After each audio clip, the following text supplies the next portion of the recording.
Hello, welcome in. If you're here listening to this podcast, that means you are destined for something great, and we both know it to be true. So without further ado, welcome to the Dark Matter Podcast.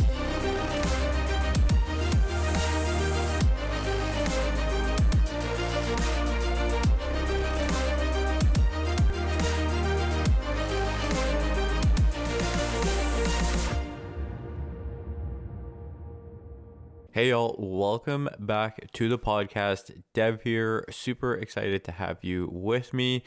Today, got something super exciting, something that's been on my mind here for a little while. And, it's kind of like a little bit of a back and forth with some of the other coaches and entrepreneurs that I've been chatting with over the last little while. So in my last business and a lot of the, big frameworks that I've seen and that we followed was it's better to start the plane and fly it and fix what needs to be fixed while you're in the air than trying to build a plane on the floor. Now, of course, logically speaking, in real life, yes, of course, you want to just build the plane on the floor before actually testing it in the air. But for a business metaphor, I think it makes sense because it's talking about launching and then figuring out or optimizing what needs to be fixed and optimized while you've already started, while you're in motion, right? And I think that's the biggest thing. It's almost like the perfectionism of wanting everything to be perfect stops us from actually getting things moving. But I think it is in that we recognize could be our biggest flaw, right? Because then you could actually end up moving forward. Taking imperfect action can get you further than just waiting for things to be perfect. And so I wanted to share this concept because there was a book that was given to me. It was called E-Myth Revisited. And it's a very powerful book, and it talks a lot about different business concepts. And I've shared one on here before, which is the different hats that every business has, one being the technician, one being the manager, and one being the visionary. Every single business has these three different hats, and every successful business needs someone in these exact roles to move things forward. Technician does the work, manager manages the person and sets the foundation and the container for the technician to just do the work, and then the visionary sets the direction to move things forward. And so in the book, there's another concept there called turnkey business. And for those that watched The Founder, that documentary about McDonald's, this kind of speaks to that, because McDonald's in itself was not one of those businesses that just launched and figured things out along the way. McDonald's actually was a business that had everything mapped out before they launched their first initiative. And now it's grown because they even knew how to scale the business. And so it's a really interesting concept. I think, of course, there are a lot of differences between that and like an online business, for example. With that, there's a lot of things that have to come in, right? The branding, that's, standard across the board, but hiring, location, right? Like most of the McDonald's that you see, they usually have a pretty big property, right? Whereas some of the other businesses may not have those things.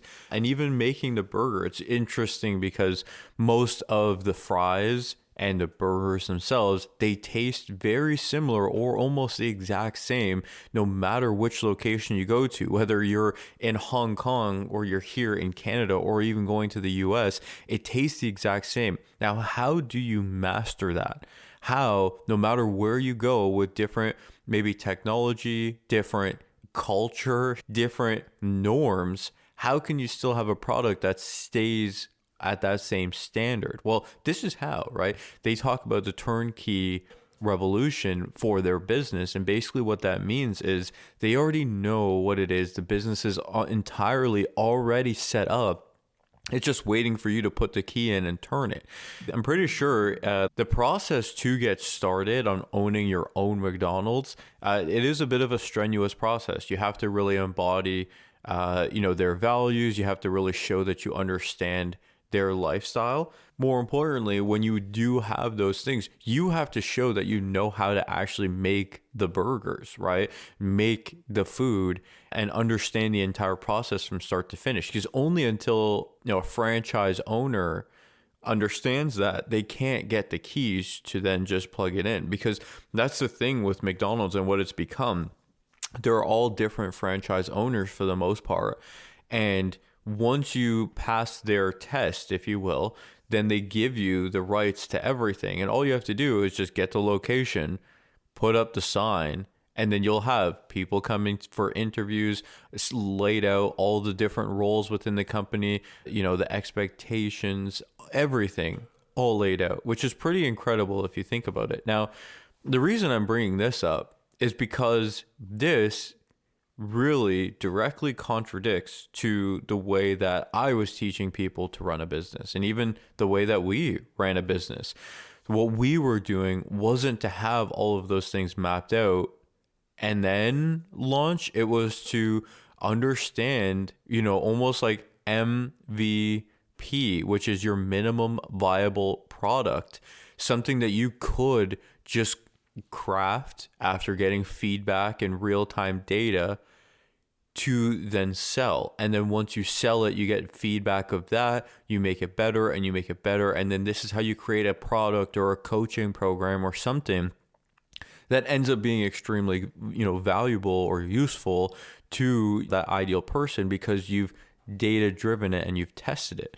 And so I think today's chat really is talking about knowing the difference and really stop trying. It's like that message of stop trying to be ready, and I think readiness as a whole, it's a trap. It's almost like this. Perfectionism is procrastination, but it's dressed in productivity. It looks like productivity. It looks like you're trying to be so right and righteous and all of these things, but really it's just procrastination. It's really just another tactic to keep you stuck in not actually moving things forward. And I think that's the biggest thing. Over the years, there are so many people that I talked to that said, I'm not ready for it. You'll never be ready. And I think that's the reality of the situation. It's funny because when I was doing my speech at my buddy's wedding a couple of weeks ago, it's so interesting because I was prepping a little while for it. I wrote some notes out and I wasn't even really going to have any notes, but then we were a couple days away from the wedding and it just came to me. So I just thought I'd write it out. And so I wrote out these notes and I was trying to memorize it as best as I could, but we were also busy doing other things. So I didn't really have a chance to memorize it. And then we got to the venue and it's all going to be happening right now. And I was still trying to memorize it. And I remember me and Jess are sitting at the table and she's trying to talk to me. I'm like, hold on. I need to try to memorize this. Right. And you can try so much to try to memorize everything that you're doing. But the reality is there's a time where you just have to do it. The way that it was is we were all there. We kind of took some photos. Then we did the actual ceremony of it all. Then we broke. And then everyone was able to go get some food, get some drinks, hang out, talk. And then it was some time had passed. Everyone wanted to eat and relax. Then sometime after that, I was the first speech. I was the only speech. And then, of course, the bride and the groom, they gave their own little announcement there as well. But I was the only speech. And so it led with me. And so I was sitting there trying to memorize it. I was like, okay, I'm just going to go to the bathroom really quick, get a drink, and then come back. And I should be pretty good for it. Literally, as soon as I closed the door in the bathroom, they were like, okay, and Devin, come on down. I was like, oh, geez. It's like sitting here trying to be ready, memorizing, making this whole thing not even that enjoyable to some degree for Jess. She's sitting there trying to chat with me and I'm like, no, I need to memorize this thing. I need to dial this thing in. It's got to be perfect.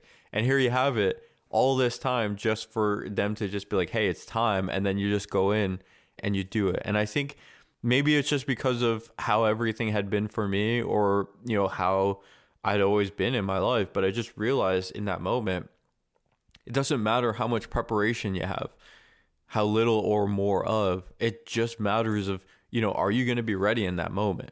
And I think what I love about that, actually, as I'm explaining this all out, the best thing is to have something. It's almost like put it on the calendar. When you don't have something to look forward to or something that's going to absolutely crunch you in and force you to commit, we can wiggle out of things, you know what I mean? But for this, it's like I had no other option. Of course, if it was up to me, I would have been like, oh, give me another 30 minutes. Give me some more time so I can figure this thing out. But now it wasn't on my schedule. It was on the schedule of the venue. And so because they're like, hey, it's time to go, it's like, okay, I have to force myself to be ready. And I think there's a beauty in being prepared, but also knowing like you have to show up ready or not. And I think that's the beauty of it. And even for Jess and myself, we have our event, right, on how to start your own online business. And so if that's you wanting to start your online business, we're going to be sharing some free trainings. It might be too late to register for it by the time this thing airs, but you will have an opportunity to take a look at it. But we're going to be running this thing, and ready or not, we're going live. Ready or not, we have people registered from all over the world. Ready or not, it is time to put on the show. And I think that's the reality of it. I think it's about a combination of it all. I think there's preparation, yes, but you also have to put yourself a healthy deadline to know this is it, right? Like you have to now create this thing where you have to show up regardless. I think this could be useful for a lot of people because I know a lot of my audience, you guys are all listening, you know, you're planning. You're thriving, you're working towards something. And I think as we do this, as we continue to work towards bigger milestones, as we work towards becoming the best version of ourselves and going into these uncharted territories, naturally, we're going to want to stay here for as long as we can before we're really forced out of it. Sometimes we're not forced out of it either, and sometimes we can literally just stay doing this. And this is how sometimes people stay in the same situation for a long time.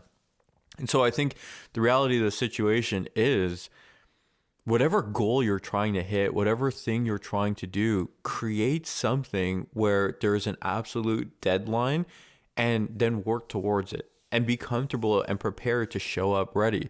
And, you know, for us now, we're teaching this method called the live conversion method. And this is a method that is perfect for the entrepreneur, the online creator or coach who loves being in the spotlight, that knows they can really answer questions live, that they can really share their energy. And with the right people, they're going to see that and want to work with you. They're going to want to be part of your world. So we teach this method. And the thing is, with this method, we know that not every single person that comes into our world is going to run that for the first time and make 100 grand. It's possible to do that, but that's not what we're pitching. The idea here is like you run it and then you learn where you can improve and you get better and better. That's kind of the analogy of fly the plane and fix it, right?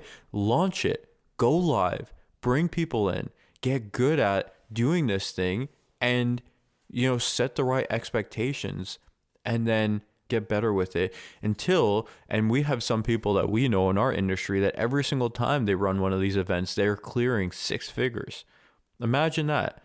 You basically have a business where all of your outreach and your lead generation is to have them come see you live, and then you have a 1 to 3 day event and you have people from all over the world, anywhere between 100 to 1,000 people coming to see you live. You put on a hell of a show and you have people lined up ready to pay you. That's the goal. That's where you want to get to. It doesn't happen your first time or your second time or your third time. It's one of those things that if you're really disciplined and you want to get there, then this is one of those things where it's like, just fly the plane. Do it. Do your first one. Don't be discouraged. Really use that mindset and the strength in your own mind, the resilience to stay consistent and keep moving. So I think that's the goal with this. I think the whole foundation, the whole framework, it's incredible. We're a couple of days away from November, and then we're less than 60 days away from 2025 ending. This time last year, I used to always say, you know, we were 60 days away almost from 2026.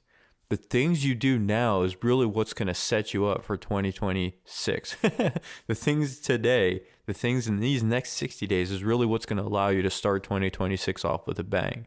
So if you are one of those people that want to be ready, that want to make sure that everything is there and all the T's are crossed and the I's are dotted, I get it. But depending on your goal, and I guess depending on your venture, sometimes just taking action and messy, imperfect action might be the best thing for you, because it's only in the real world feedback and the practical application of it all that you can really improve. It's hard to improve upon something that is just theory. And I think that's the reality of the situation. So I hope you enjoyed today's episode. If being an online coach or an online creative or an online entrepreneur is on your list for 2026, I'm going to have some links down below.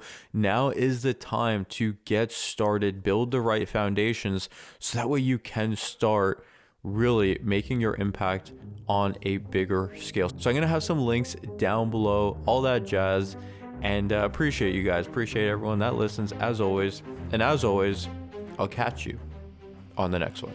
If you enjoyed today's episode, please like, comment, share, subscribe to it all. You know I appreciate it.